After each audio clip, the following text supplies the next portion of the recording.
day. Today is a good day. Today is where we're going to find one of the most important quantities that we're going to focus on in this class. And that is we're going to find a very, very useful measure of curvature. Okay? And it's going to be built from some of the ideas that I've already presented to you. So it's just going to be an extension of what you've already seen. We are very slowly, but we're getting there, we're piecing together all of the pieces of the story of Einstein's theory of gravity, okay? So we've already got the geodesic equation, which we know is important for how particles respond to the curvature of the geometry. We have to now build Einstein's equations, which are the equation, but it's a tensor equation, so it's got many components, so it's equations. But anyway, that's going to tell us how sources curve the geometry, okay, and that's the complete story. Once we've got Einstein's equation down, we're done. We go home, have a beer. No, I'm just kidding. We have to solve them, okay? And the solutions are going to be wildly varied and incredibly interesting. They're probably the thing you took this course for, damn it, a black hole. Yes. Okay, we will talk about them, and I will tell you things about them that are way beyond what you ever knew. We'll also apply it to the universe, and we'll talk about cosmology. We'll also apply it to the planet Earth, just for a check, okay? But we've got to keep building this theory, so I need a measure of curvature, and that's what we're going to talk about today. Are there any questions before I go on? So I don't know how many of you have noticed it, but I'm just going to let you know. The 6th homework problem, I did in class. So if you haven't figured that out, go back and look at your class notes and then write down what I wrote in class. Yes, ma'am? I do have a question before you begin. Yeah. What's your favorite way to consume potatoes? Well, you know, there's those little potato cakes with shredded potatoes. What are you called, latkes? Yeah. Yeah, latkes might be my favorite way to consume potatoes, but French fries are pretty good too. I'm not a big fan of boiled potatoes. They're kind of boring. Roasted potatoes are pretty good, or baked potatoes. But I'd say it's either French fries or latkes fried. You know, fried's better. Okay. Other questions? Okay, let's get back to this. All right, so on to flatness. And this marker is already dying. That is so, I have lots of black markers though, so I don't have to worry about one dying. Okay, all right, so flatness. First and foremost, what we would like is an coordinate invariant way of saying space is flat. And hopefully the importance of coordinate invariance, okay, is obvious to you by now, okay? Because what we least want is a coordinate dependent way of saying space is flat, because general relativity, we want the entire theory to be invariant under arbitrary coordinate transformations. So if your statement about the space is flat is highly coordinate dependent, then there's a good chance that if I do a coordinate transformation, I will change the result. So we want a coordinate invariant way of saying whether a space or space-time is flat or not. So there's a couple of important, oh my God, that's so dark. Look at that. There's a couple of important aspects to this approach. We could look at the metric. So for example, you know, we consider the metric 1001. And we might say, oh, that metric, it's just a bunch of constants, therefore the space is flat, okay? Well, it's true that if this was the metric of the entire space, then that does imply that the space is flat. But you have to remember that this is the metric in a particular set of coordinates. Okay, this happens to be the space R2 with coordinates x, y, that is rectangular coordinates. We can change coordinates, keeping the space exactly the same. We can change coordinates, and that will change the form of the metric. You know, if you go to polar coordinates, r and theta, this metric is going to become 1 and r squared here. Okay, so it's going to have a coordinate dependence. And that's a really simple set of coordinates. I could go to something really screwed up, like hyperbolic coordinates or something like that. Okay? So I can change the form of the metric just by changing the coordinates. Okay? And in case you don't remember, if I do a change in coordinates, my metric changes according to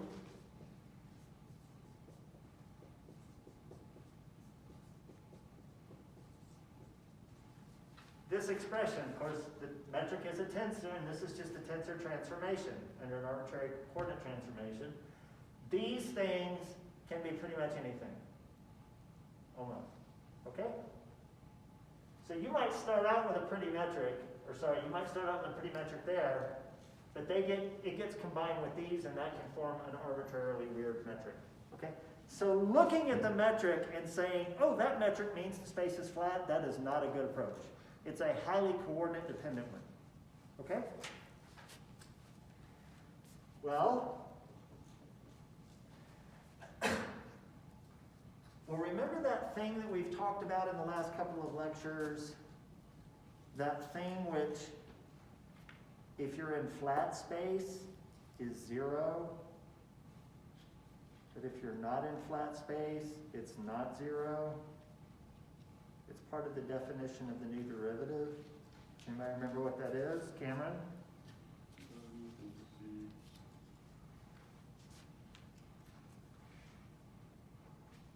So I want del mu to reduce to partial mu.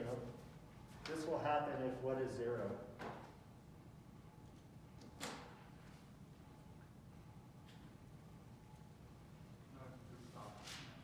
The Christoffel connection.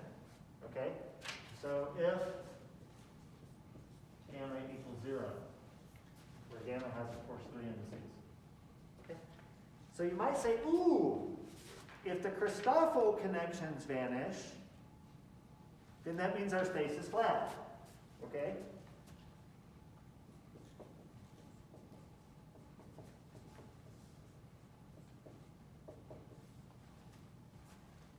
Well, first of all, is this true?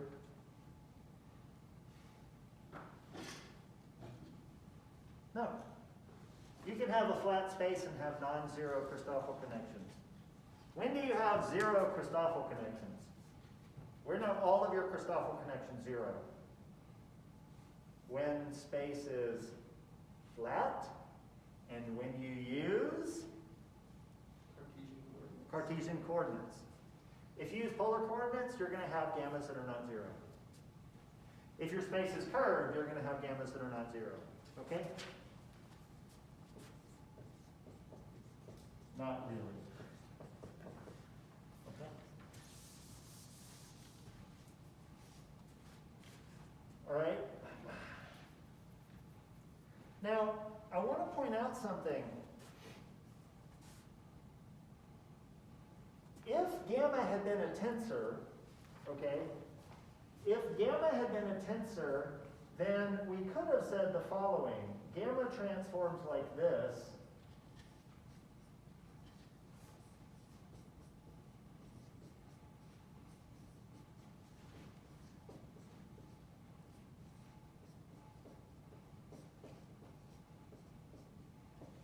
In parentheses, because this is not true. But if gamma were a tensor, then what we could have said was, if this equals 0 in any coordinate system, then it also equals 0 in any other coordinate system. Because if this is 0, you can act on 0 with anything you want, it's still going to be 0. Okay? Does everybody, that make sense? Is there anyone that doesn't make sense to? Okay. So if this is 0, this is automatically 0 if gamma were a tensor. Of course, gamma is not a tensor because we know how this story actually goes. So now I'll erase my quotation marks, actually, not parentheses. And we can add in the dx nu prime, dx lambda prime, and the d2 dx nu prime, dx nu, dx lambda. Okay? And now it's obvious that even if lambda is 0 in one set of coordinates, yeah, this term is 0, but there's no reason this term needs to be 0. This is an important observation that we're going to carry over. So that's why I'm making it. I'm not just pointing out what ifs for the gammas. Okay? All right. Now, there's a third thing to remember. Okay? So our first lesson is don't just depend on looking at the metric. Our second one is don't depend on looking at gammas, the Christoffel connections. And our third one is to remember on any manifold,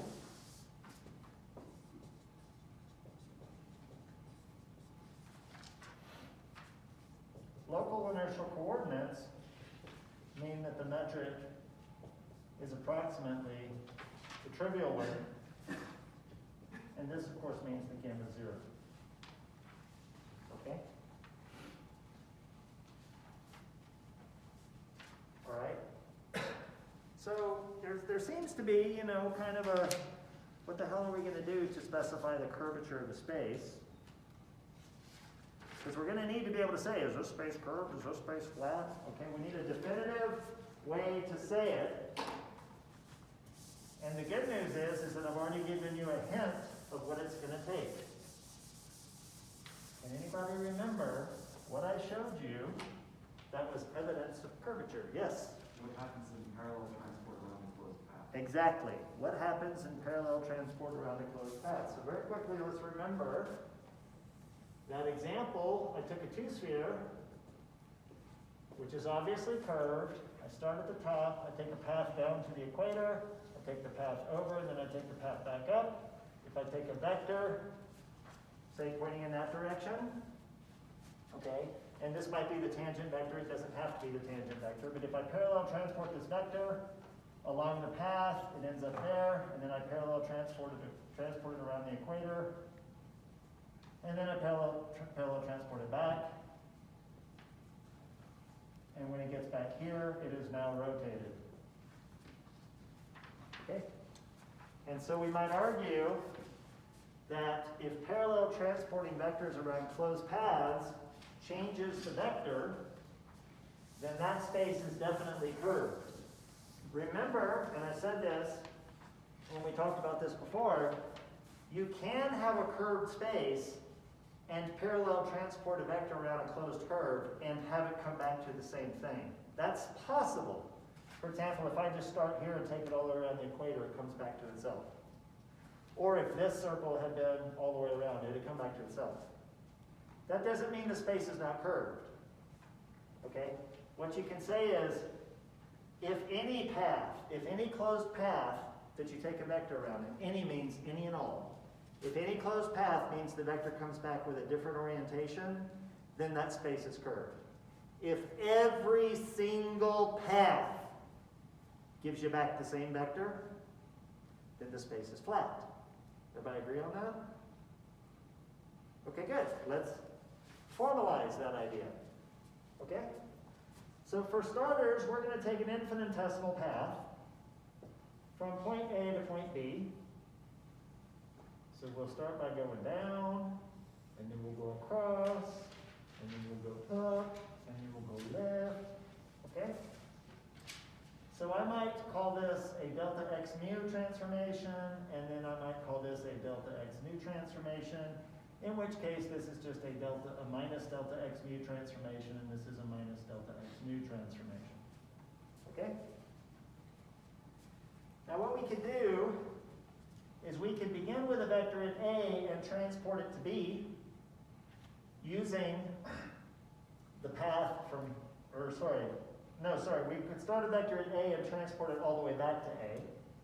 So what we would do is we would say, okay, the vector at A with components lambda first gets transformed by delta x mu, and maybe we're going to make these unit transformations so that they don't actually change the magnitude, they just change the direction. Okay? And then we're going to change it by delta x nu. So we've gone here, and now we're going to go minus delta x mu. And then we're going to go minus delta x nu. Okay? This will give us the vector back at A, but it could be rotated, so we'll give it a new name, B twiddle. Okay? Again, these hats are these are unit transformations, so they're not going to change the magnitude, they're just going to change the direction. Okay? And then, of course, what we can do is we can just compute the difference.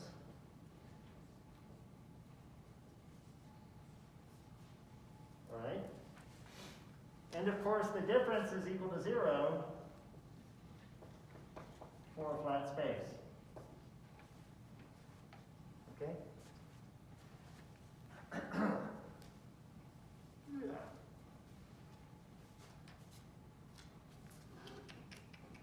Okay.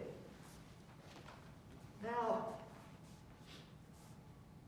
this, because this is an infinitesimal path, what this is going to do, now see if you can wrap your head around this, what this is going to do is this is going to tell me about the curvature within this path. So if you think about it, if this is infinitesimal, this is really telling me about the curvature at a point. Okay? But if I can apply this to all points in space, then the result of it would give me a function over space where the function will tell me if the space is flat here versus here versus here versus here. Because we can have spaces which are curved in part and not curved in others. And we'll deal with those spaces in time. Okay? So by defining this around an infinitesimal path, we're essentially giving the curvature at a point. And then by letting that point vary, we're going to get a function of curvature. Okay? Now I haven't got a function yet, I've just got this kind of procedure, but we're going to extract a function from this. All right? And in order to do that, what we're going to do is we're actually going to take the path from A to B along two different paths. Okay? So let's consider delta x mu hat, delta x mu hat, acting on vector VA lambda. Okay? This is going to give me a vector v twiddle b lambda because I'm just going down and across. I'm going from A to B. Okay? And then let's take the path delta x mu hat, delta x nu hat, VA lambda, which is VB lambda twiddle twiddle.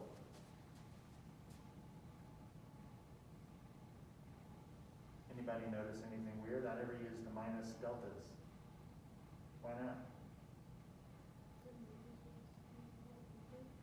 What? You're going in the opposite direction?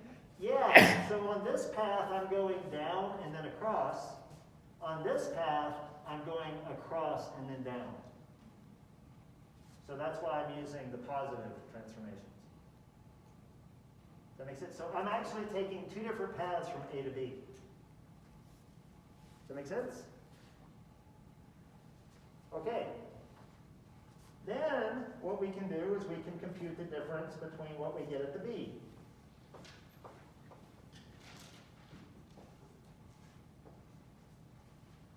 All right?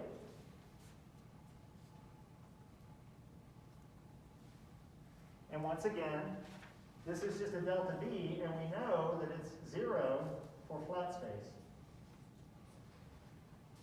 So I'm saying I could either take a vector all the way around and compare it to what I started with, or I could just take the vector, go this way, and go this way, and compare the two results. It's the same thing. Except this is going to be a little bit more useful. Okay?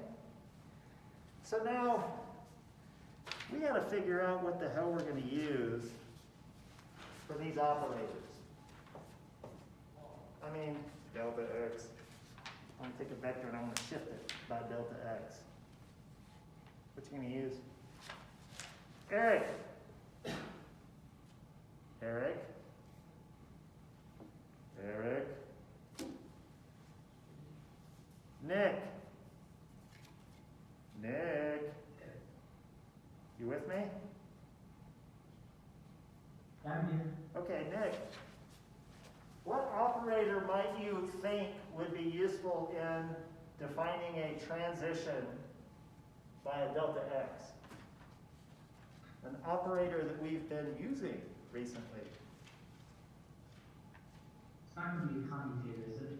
No, it's not. We're going to be interested in commutators in a minute, but no, I want to know what operator has as part of its function transforming something by shifting it.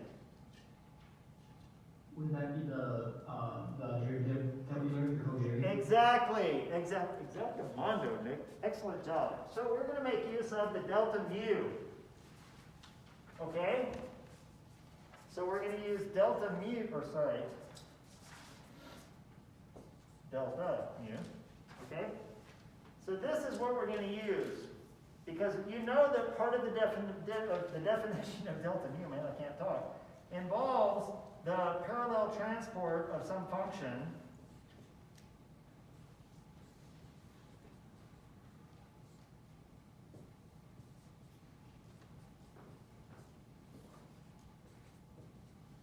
okay? So this parallel transport of a function from one coordinate position to another is in part shifting a function. Okay, and then we're just going to apply it to a vector. Okay? So, without any further ado, let us consider the covariant derivative in this story. And what might be obvious is that it's not just the covariant derivative we want to consider, but rather the commutator of the covariant derivative with itself. So what we can imagine is taking del mu and forming the commutator of del mu acting on some vector v lambda. Okay? Because remember, the commutator is just the reversing of the order in which the operators act. Well, this is v lambda v twiddle, and this is v lambda v twiddle twiddle. And I'm just taking the difference. So the difference is, of course, delta v lambda. Okay? So let's figure this out. Here we go.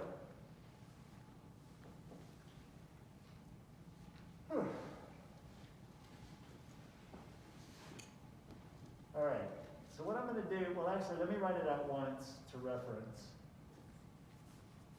And then we won't write this out again. You'll see what I'm going to cheat with in just a moment. Okay, so the first thing that I'm going to do is I'm going to replace this guy with its full expression, and I'm just going to hang on to this guy. Okay? So we know what the covariant derivative is. It's d mu times del mu v lambda. Now, this thing is a second-rank tensor. It's got a vector index and a dual vector index. So that means the covariant derivative acting on this is going to have two Christoffel connections. One positive and one negative. A positive one for the vector index and a negative one for the dual vector index. Okay. So I mean, you could treat this like t nu lambda, just to act on it with this to understand what's going on. Okay? So we're going to have the negative gamma alpha mu nu del alpha v lambda plus, and this is just acting on the dual vector index, and then we have the gamma factor acting on the vector index, which of course comes with a positive sign. Okay? And now I'm going to cheat.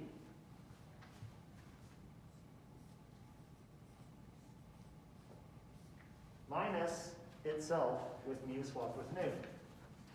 Because that's all I'm doing here. I'm swapping mu and nu. Okay, so I won't write that up again.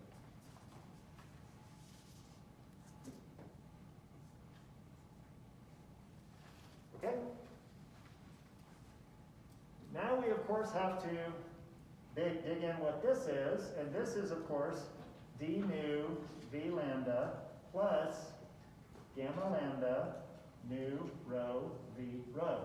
Because now this covariant derivative is actually only operating on a vector. So we just have the derivative and a plus factor with the Christoffel connection. Okay? And then I can replace these with a similar expression. Okay? So in the end, what I'm going to get is the following. d mu, d nu, d lambda. And don't worry if you can't follow me going from here to here. If you really want to, I'll make it a homework question. You want to? No. You want? Oh, good. No. No means yes. That's what I've heard. No means yes. I'll make it. I'll go where I'll make it a homework question. Maybe not. I don't know. Okay. No, just kidding. I'll say. Okay. Well, I don't know what I'm going to do because if I say derive this from this, you'll just write this down and you write this down. Done. Yeah. Anyway, I'm tired of giving you your homework answers on the board. Okay. I got a lot to write, so if anybody has a joke to tell, go ahead and tell it. Me understanding. I know nobody ever has a joke to tell when I ask them to tell a joke. They always have jokes to tell when I'm trying to lecture. Jeez. What's that one? Paul was fucking with his puns. No, you gotta tell them to your other students, not to me. I've gotta concentrate. Silence. A deafening silence. Oh, goodness. I just want you to take a moment and appreciate the fact that I'm using index notation. Because if I weren't, oh dear God, this would be horrible.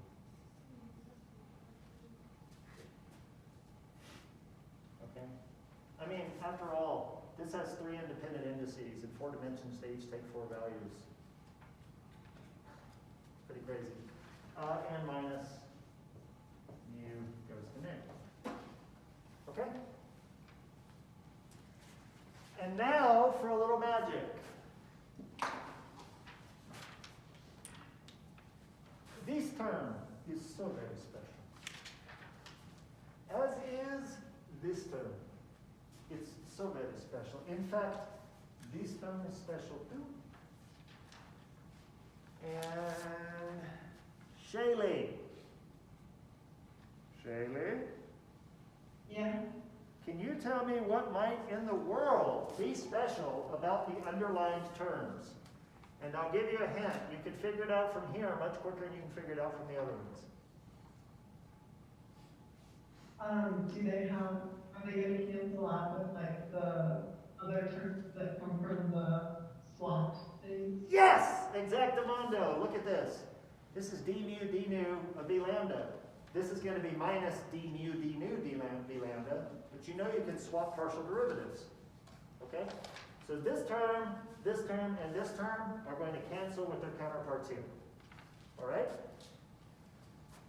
This, of course, means, I'm going to go back to black, that we can finalize the form of the commutator of 2 covariant derivatives acting on a vector. And this is going to give me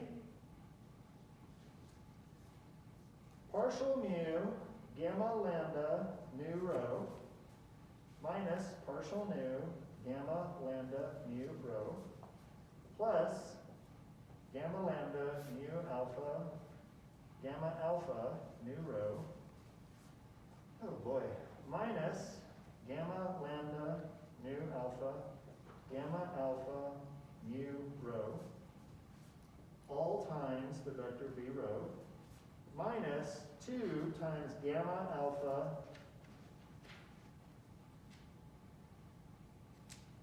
anti-symmetrized on its lower indices, delta alpha v lambda.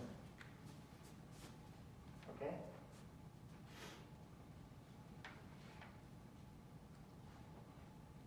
Whew. It's a lot of fun. Now,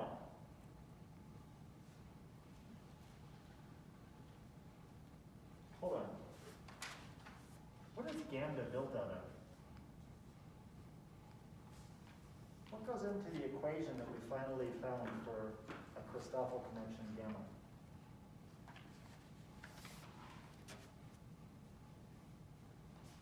The volunteers? Yeah. The metric? Is it the metric or is it a? Inverse. Is it an inverse metric or is it a dual metric? Is it a dual metric or is it a operation on a metric? What operation on a metric? It's a derivative. The gammas are built out of derivatives of the metric. Okay? Technically, it's an inverse metric times a bunch of factors of derivatives of the metric. But what's important, what I want you to notice is that it involves the derivative of the metric. Okay? Because we can now make this observation. What do these terms incorporate?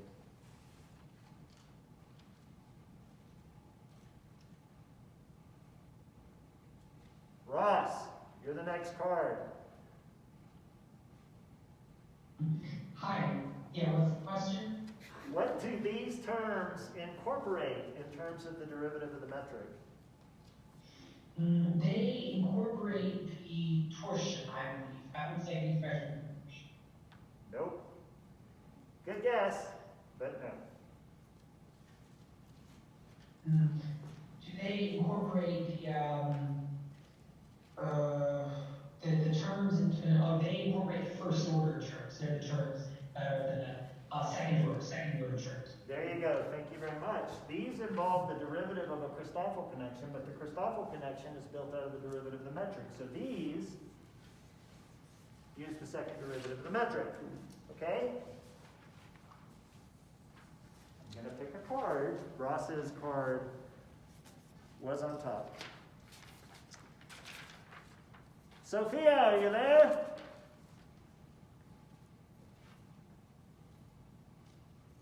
Sophia? All right. Aaron? Oh, this is getting boring. Joel? Hey, Joel. What do these incorporate? The first derivative. Squared. Okay.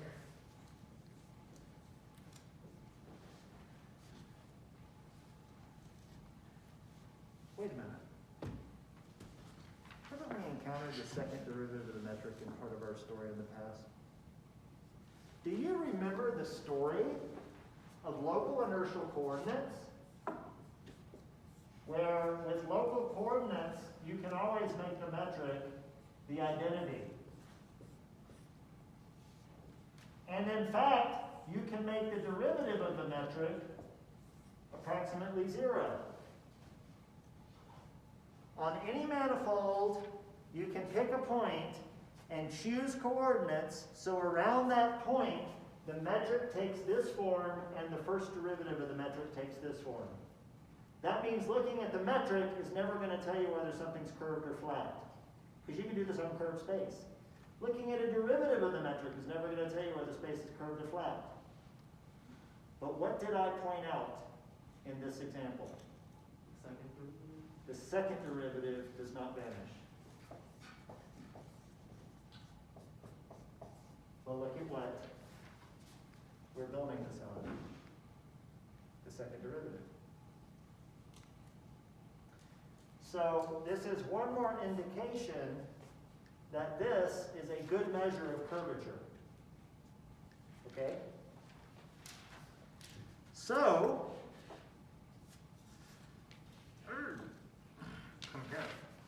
all right. Now I'm going to very quickly ask Louis. Louis. Here. Louis, what about this term?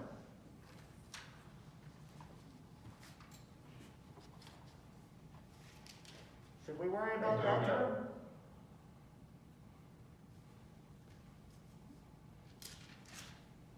Say it again. I don't know. Well, this is the anti-symmetrized version of the Christoffel symbol. That is, it's an anti-symmetric combination of the two lower indices. But if we use the Christoffel connection, which passes certain criteria, what can you tell me that term will be? So remember, this is gamma alpha mu nu minus gamma alpha nu mu. What's that term going to be?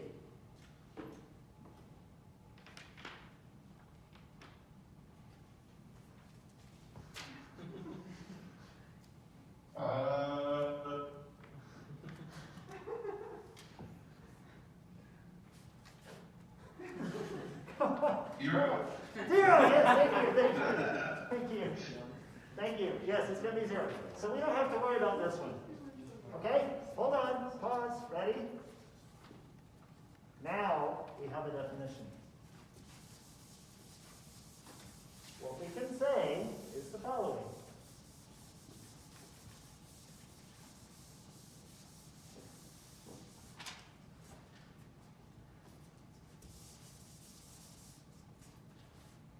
Oops, I made this page.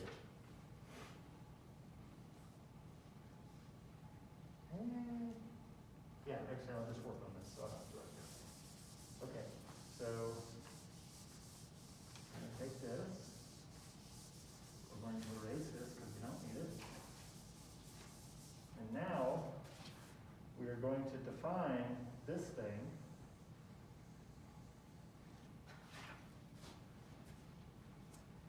as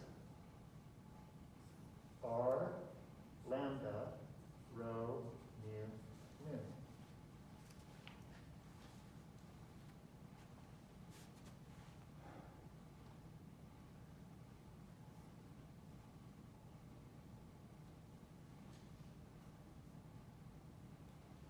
This is called the Riemann curvature tensor.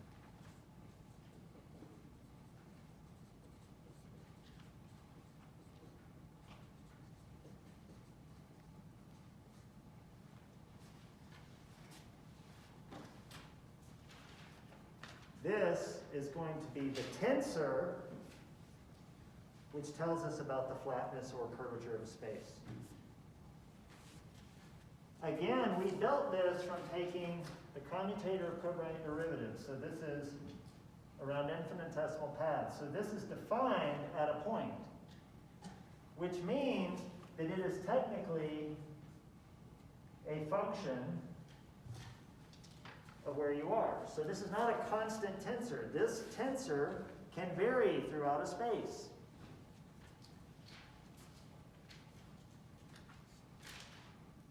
This tensor has 4 indices.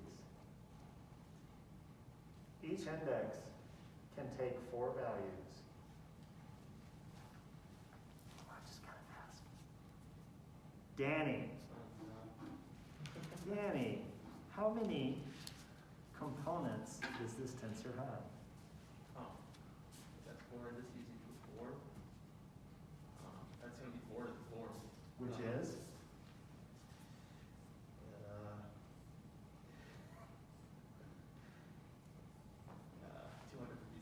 256. We are going to be working with a tensor which has 256 components. How many of you want to work with it by hand? No.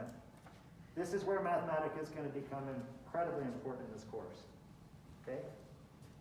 Mathematica is not going to be doing something you couldn't do. You can construct this, it would just take a long time.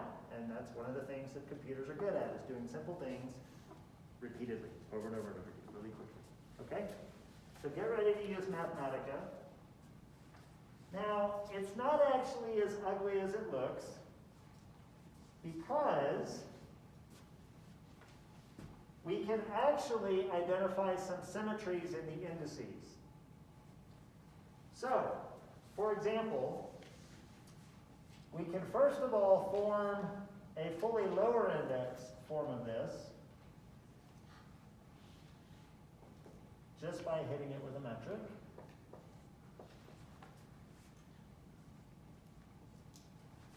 And now it is about this and its indices, which I'll make some statements. First of all,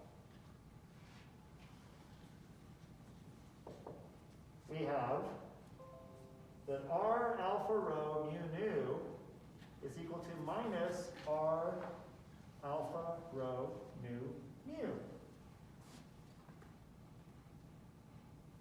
That is, if I swap the last 2 indices, I get the same thing with a minus sign. Now what this of course means is if you've calculated these, and say you've calculated the various parts of this, but you've calculated the 1, 2 part, don't sit and redo the calculation to figure out what the 2, 1 is. Just write down the 1, 2 with a minus sign in front. Okay? that make sense? So this cuts down on quite a few of the independent things you have to calculate. Okay? Now, oh, wait a minute. We can identify where this symmetry came from. Where does mu and nu live in this definition?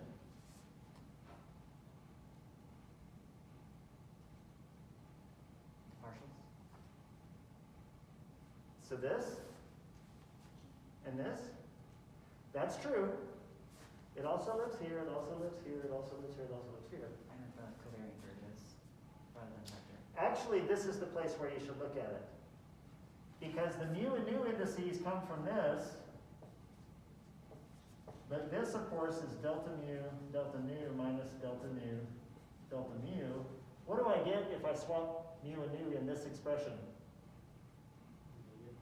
I just get negative the expression, and that's reflected here. Okay? Now, there are some more index symmetries. We also have interchanging the first two.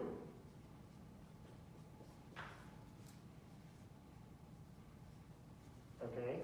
This one is not as obvious, but it will give us a symmetry, or sorry, an anti-symmetry. These are anti-symmetries, not symmetries. We do have a symmetry, though, because if we do alpha rho mu nu, if we interchange alpha rho with mu nu, then this is actually symmetric. You just get a plus sign. Okay? So again, this is if I take these two indices and interchange them with these two. So for example, if I've computed 1, 2, 3, 4, that's a component of this tensor, then I can just say, oh, well, guess what? 3, 4, 1, 2 is the same. Boom. But then I can also say, well, this is also minus R2, 1, 3, 4, which is equal to R3, 4, 1, 2, 1, which is equal to R2, 1, 4, 3, because all I did was interchange these last two, that picks up another negative, which is, of course, equal to R4, 3, 2, 1. So you see how calculating a single term and then exploiting all of these symmetries and antisymmetries will tell you a lot of the other terms. It won't tell you all of them, but it will tell you many of them. Question? Doesn't this also mean that like you just switch mu and mu, and they end up being like the same, like 1, 1 for the two, it'd be 0? Yeah. Okay. Okay? Yes? So how did we get from the commutator, which has only 2 indices, to a tensor that has 4?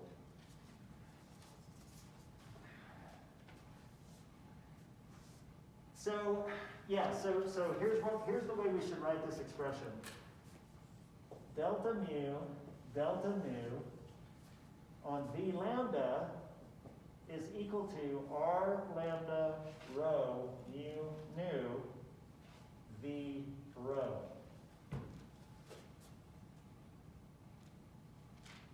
Okay?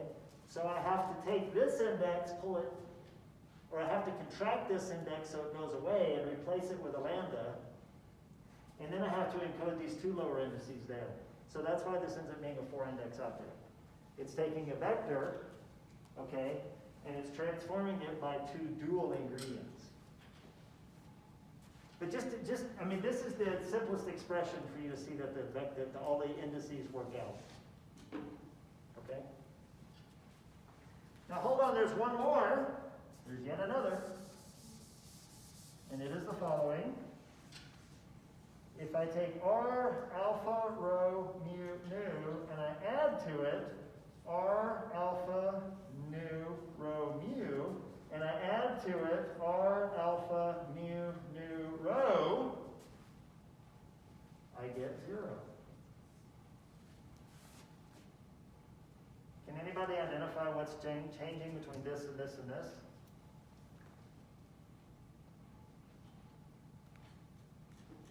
First of all, is the first index changing? Or the last three changing? How are they changing? Shifting over one. Yeah, this is a cyclic permutation. So we take rho mu nu, rho mu nu, rho mu nu. Okay? Now here's the interesting story. I just told you that if you calculate one component, you can use these symmetries, or anti-symmetries, or cyclic symmetries, to find other components. So one might be left to ask, well, how many damn things do I have to calculate? Out of 256, how many do you think? Just a guess. 6. 6. Take a guess. It's 20. Okay? Oh. So it turns out that there are 20 independent components to this tensor. All right?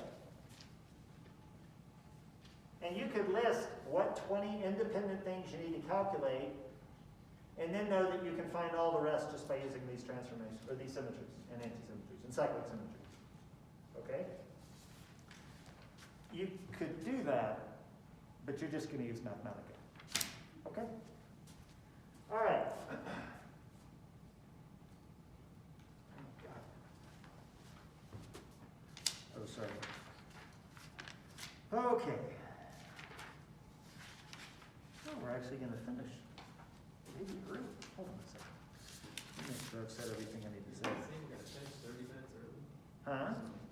That's a new record. No, we're not done. I just want to make sure I've got everything. Okay, all right. Now, oh, goodness. All right, so there's some statements about the symmetries. These are just useful in calculating the components of the Riemann curvature tensor. Now we actually want to talk about using it to define flatness.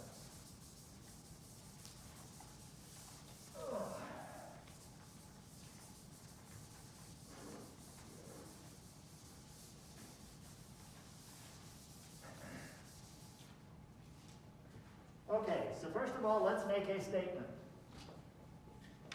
If the Riemann curvature tensor, as a function of where you are, equals 0, then the entirety of the space is flat. Okay? This is a universal statement because this thing is a tensor. Why is that important? And I hope now you'll see why it being a tensor is so damn important.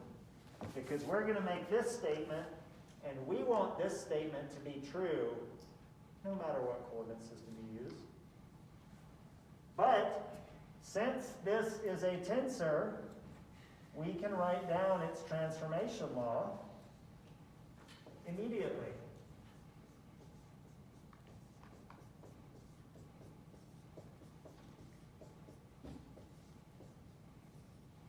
Whoops. 3 is not going to do.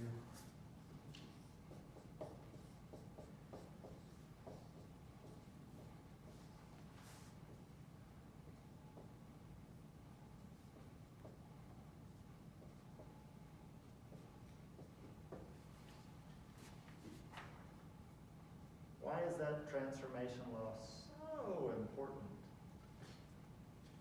in this statement?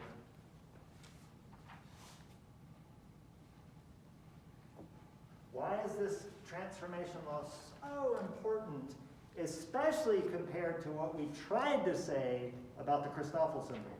Remember, we tried to say, if the Christoffel symbol is 0, then the space is flat.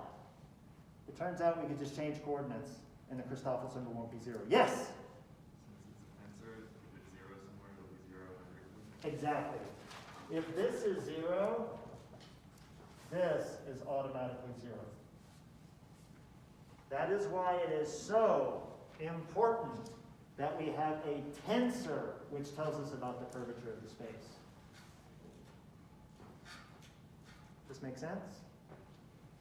Good. Now, there are other degrees of flatness, which I'll define in a moment, that can be built out of this without using the full form of this. Or another way to say it is we can break the information in this down into simpler quantities. So, before I write these quantities down, I just want to go over a very quick thing which I think we might have covered before, but I'm not 100% sure, but I'll remind you of. If I have a tensor which is symmetrized under these two indices, and it is contracted with a tensor which is anti-symmetrized under the same two indices, of course these are upper, these are lower because I'm summing over them, then this is equal to what? That'd be 0. 0. Okay? If this is not clear, just look at a 2D example. Okay? So the indices mu nu go from 0 to 1. Okay? So this is going to have some components that t00, w00 plus t01, w01 plus t10, w10 plus t11, w11. I'm just doing the sum over the indices. Okay? What is this? W00.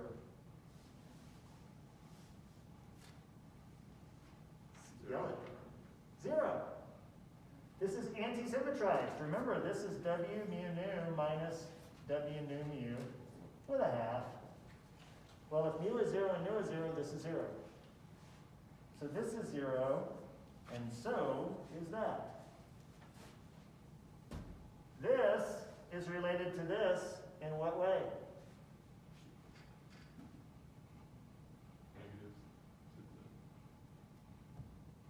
This is symmetric. So this is related to this in what way? It's the same. This is related to this in what way? Negative. Well, this minus this, or actually this plus this, is 0. Everybody see that? We're going to use this. Just want to make sure it's clear. Okay. So, let us consider all two-index contractions of the Riemann tensor. So first of all, we might consider taking the upper index, the first upper index, and making it the same as the second index. Okay? Which we could do by applying the metric to the lower index form.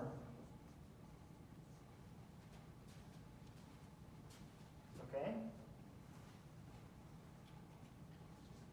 So all I'm doing is I'm taking this thing which has 4 independent indices, and I'm now going to sum over various pairs, starting with the first and second index. All right? Now what's nice is I can write this in this form, and then I can use the symmetries that I know exist here. Now, wait a minute. The metric is really symmetric in its two indices, or the inverse metric actually is what this is. But the metric is always symmetric, therefore the inverse of the metric is always symmetric. You can always swap the two indices and get the same thing. However, the Riemann curvature tensor is anti-symmetrized under the exchange of these first two indices.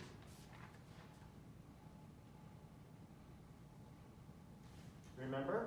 I wished I hadn't erased all those rules over here, but we'll just go with it. If I swap the first two indices, I get a minus sign. So it's an anti-symmetrized version of this. What happens if I contract these? What do I get? I get 0. Okay?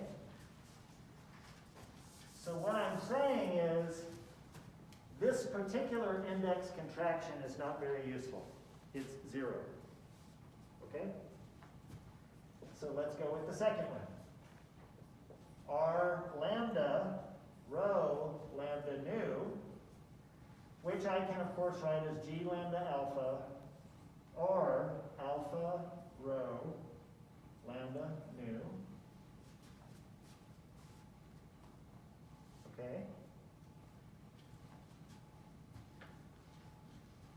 So this is symmetric under the exchange of lambda and alpha. If I interchange lambda and alpha, is this antisymmetric? No. It's antisymmetric under the exchange of these two or these two, but not of these two. I could take both of these and interchange them, and it'll be symmetric. But just under the interchange of these, it's not antisymmetric. So this thing is not zero. That means it will carry useful information. And since, of course, this index is summed over, it's only going to be, in total, a second-rank tensor. This is called the Ritchie tensor.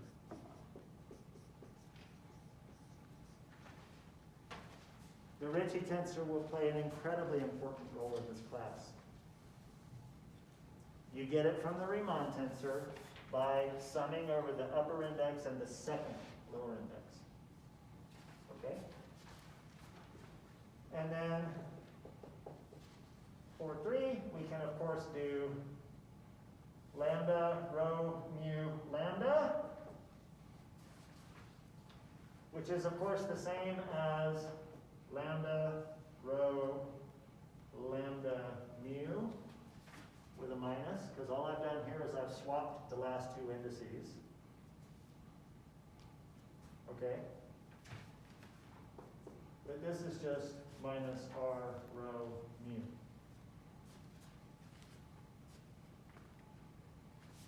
So what I want to point out is summing over the first and the last index doesn't give you anything new over and above summing the first and the middle index. They contain the same information. So this is really the Ritchie tensor as well.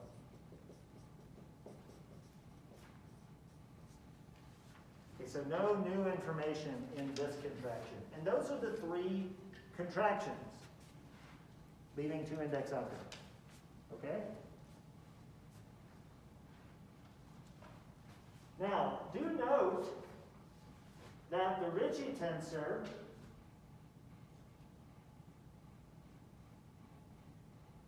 let me see if this is obvious. Yes, it is. Okay. So I want you to note something. The Ritchie tensor is actually symmetric under the exchange of these last two. Can anybody tell me how you can see that?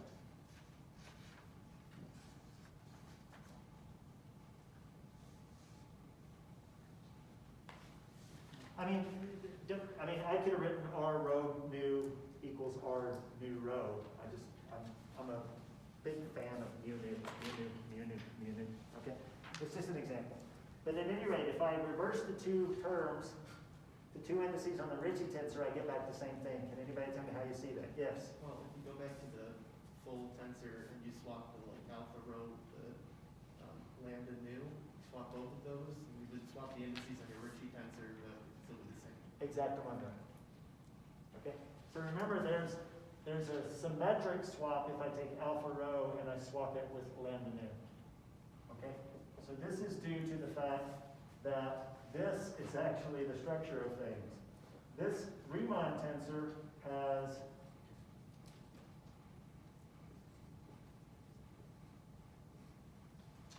that symmetric combination. It's symmetric under the exchange of these two, but it's anti-symmetric under the exchange of the two elements in either of these. Okay? And of course, bear in mind that this immediately tells me that r lambda alpha mu mu is the same as this. Because if I swap these two and I swap these two, each gives me a minus sign, which cancels. So lots of symmetric operations you can do. Okay? All right, well, this is a 2-index object. What do you think we're going to build next? A 3-index object? Well... A 1-index object would be a little lame. Oh, one. Actually, we're going to build a 0-index object. Oh, okay, so just... Yeah, so now we can form R, which is R nu nu, which is just the inverse metric acting on the Ritchie tensor. Okay? All I'm doing is I'm taking a second rank tensor, I'm raising one of the indices, and I'm summing over those two indices, one up and one down. This is, of course, called the Ritchie Scaler. Okay? So the Ritchie tensor, the Ritchie Scaler, and then we can do one more. We can do R lambda rho mu nu minus all contractions.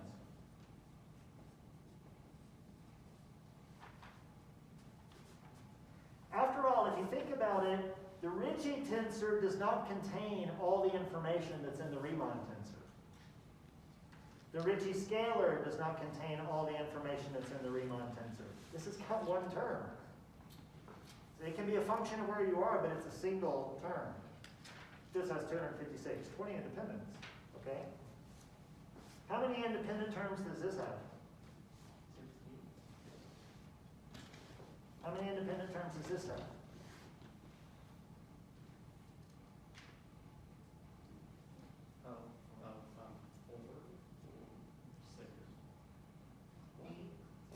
Four. 4, 6, 8. Who do you appreciate? 10. 10. It's a 4x4 matrix.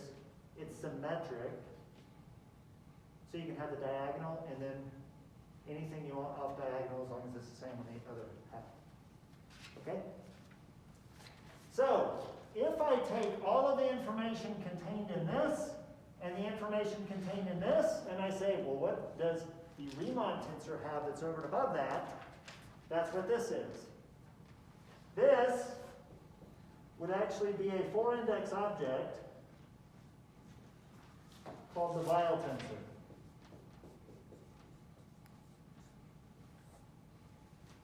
Okay? Please note, everything I'm defining is also a tensor. The Riemann curvature tensor, the Ritchie tensor, the Ritchie scalar, which is a tensor, and then the Weil tensor. Yes? How are you subtracting those? They'll have the same number of indexes. I don't know what the subtraction would look like. Well, no. Don't worry. I'm just giving this 4 different indices because we're not really going to be able to tell what's going on. So don't worry about the Weil tensor. We are not going to use that in this class. So just take into consideration, though, that the contractions contain less information than the Riemann tensor, so we can define the difference. Okay?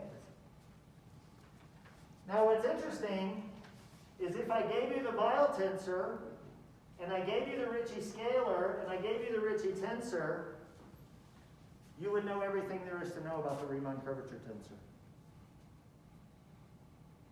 So you can trade it out. You can either use the Riemann curvature tensor, which contains everything, or you can just work with a combination of these.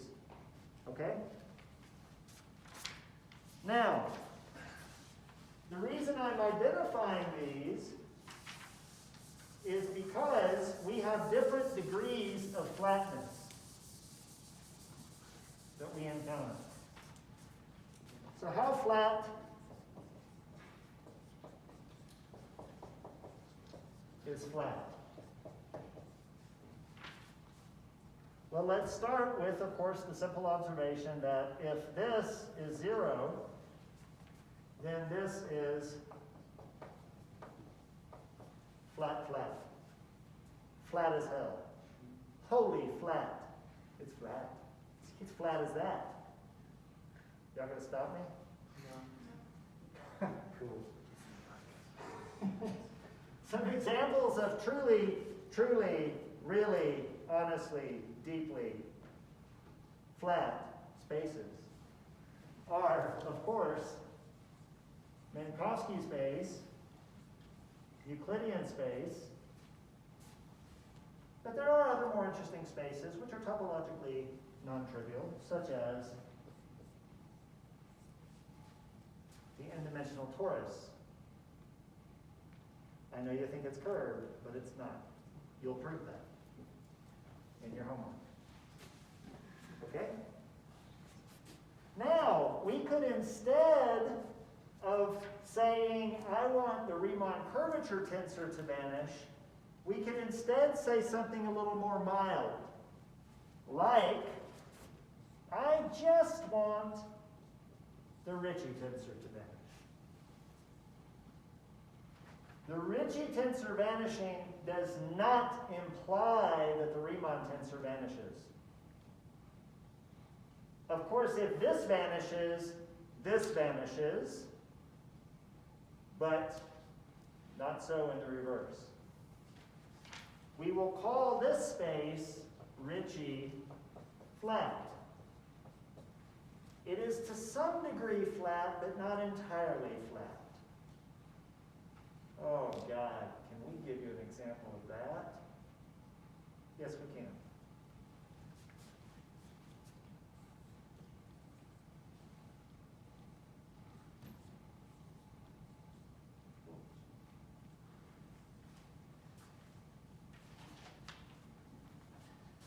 This is what's called five-dimensional anti-de Sitter space. This is what is called the five-dimensional sphere. Don't worry. This is important in string theory because it's got 5 plus 5 equals 10 dimensions. But here's the important part of it. This is basically a negative curvature sphere. Spheres have positive curvature. Anti-de Sitter has negative curvature. A sphere has positive constant curvature. Anti-de Sitter has negative constant curvature. If this thing has as its curvature exactly opposite what this has, so if there was a radius associated with this sphere and a radius associated with this anti-de Sitter space, then if you summed over both pieces of this, you would get 0. That's what the Ritchie tensor does. However, this is a curved space, and this is a curved space. So this space is truly curved. The Riemann tensor does not vanish. But the Ritchie tensor, which is in some sense taking the curvature of this and adding it to the curvature of this, the Ritchie tensor does vanish. Okay, does this make sense? I want it to make sense because this is going to be a condition that we use rather frequently. Ritchie flatness. Riemann flatness is way too damn boring. We already know all the solutions to Riemann flatness. Ritchie flatness has a lot more to offer. Okay? We could, of course, specify that the Weil tensor vanish. And in this case, we get what is called a conformally flat space.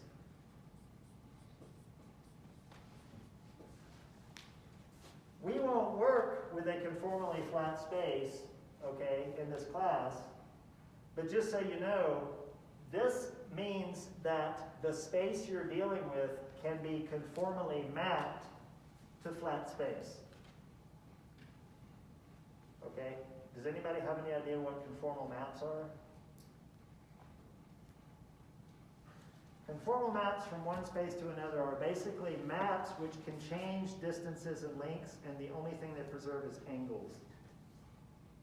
So if I have, two vectors with an angle between them, after you do a conformal mapping, they better still have the same angle between them, even though they might be different lengths. Okay? So if you start out with a conformally flat space, you can do a conformal transformation which takes you to truly flat space. It doesn't mean that those two spaces are the same, because the map is not a coordinate transformation. Don't worry if this is confusing to you. We're not going to use it in this course.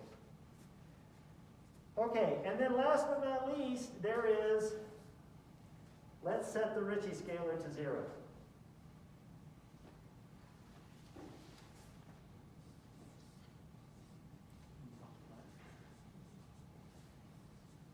This really doesn't mean very much. Okay? So setting the Ritchie scalar to 0 this doesn't really tell you very much about the flatness. Okay? Except except when you're dealing with what's called a maximally symmetric space. When you're dealing with a maximally symmetric space, it turns out that knowing the Ritchie scalar,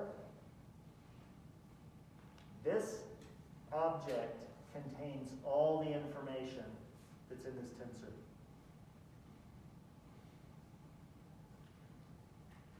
Now this is not on every space. This is on a certain category of spaces called maximally symmetric spaces.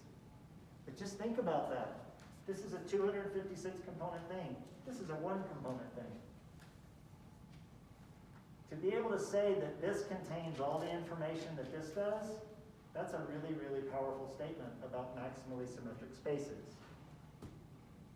That's so important that that's what we're going to talk about next time. Okay? All right. There you go. 3 minutes early, we're done. Is R2 maximally symmetric? Say it again? Is Cartesian coordinates maximally Yes. But there are many other maximally symmetric spaces as well. But that's what we're going to do. And we'll talk about how to figure out whether a space is maximally symmetric or not next time.